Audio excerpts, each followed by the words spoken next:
c'est les 4 heures du mat. Et je suis posé avec le casque sur les oreilles devant cette télé qui mate. J'attends que le marchand de sommeil vienne me chercher pour me déposer près de toi à tes côtés. Mais mon cerveau ne cesse de cravacher. Il est en mode replay de cette sale journée. Comme d'hab, je me suis trop attardé sur la misère qui défile sur les médias de la TNT. Je suis comme un tableau sur lequel on écrit à la craie, mais que l'on n'arrive jamais à éponger pour nettoyer. Je suis à tout jamais marqué par les merdes que l'on m'a fait. Et à contre-courant, c'est toi qui finis par en payer. Tous les jours, je vais au combat pour te rendre la plus heureuse et dulcinée. Mais ma vie arriérée finit par me mettre KO pour me rendre avec un sale crochet. Je n'ai pas assez de mes mains pour compter le nombre de fois où tu as su me relever après avoir saigné ma gueule ensanglantée.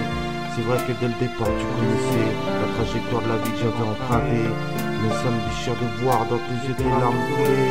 Parfois je me demande si je me suis pas planté sur le genre de vie que j'ai voulu proposer. Avoir un beau toit pour féconder, avoir un ou deux bébés à bercer. Des pierres j'ai jeté, de l'amour j'ai récolté. Certains jouent alors au million pendant des années. Moi j'ai récolté mon million, v'là quelques années. Au départ j'ai cru que mes yeux se mettaient à halluciner lorsque tes lèvres se sont posées sur mes lèvres pour notre premier baiser. Tu m'as sorti du couvent dans lequel j'étais, endoctriné à devenir un sacré bon curé. Les mois se battent du gamin et moissonné, le sang de mes veines était devenu un liquide nocif acidulé.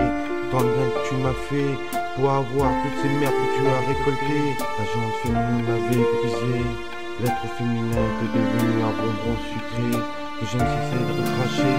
Après avoir mâché, au départ j'étais prévenu en disant que je n'étais pas l'homme qu'il fallait. Mais malgré mes avertissements, tu t'es accroché. Tu m'as écouté sans jamais me questionner, comme si dès le départ tu savais comment enlever mon armure en fer forgé. J'étais comme un naufragé, sauvé par une bouée qu'à tout moment pouvait crever. Rencontré au milieu d'un océan enragé, les vagues ne cessaient de taper. Les requins commençaient leur tournée, comme si j'étais une proie bien fraîche à dévorer. Je ne sais ce que le destin nous a préparé. Est-ce que malgré tous tes efforts, je finirai par pas me noyer? Est-ce que tu seras à mes côtés lorsque la dernière porte finira par se fermer? Je repenserai à l'amour que j'ai eu et à celui que je n'ai pas su donner. L'invitation des corps est toujours simplifiée, mais après avoir dépassé les barbelés, démontrer ce que l'on a parlé, expliquer ce qu'au fond je ressentais. Mes poumons cessaient de pomper et de ma bouche en sortaient des sales phrasés. Je n'ai pas réussi à donner le maximum, puisque mes conneries pouvaient remplir de 3 tomes.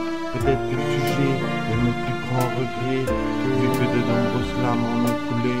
De toute manière, en amitié, je n'ai jamais été guère le premier. Changer d'air dès que le vent se mettait à tourner.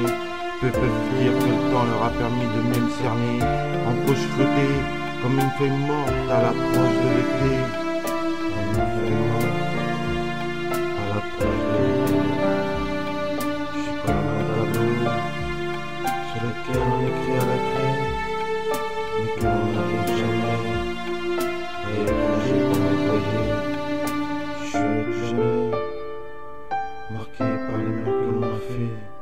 Et à contre-courant, c'est toi qui as fini par en payer.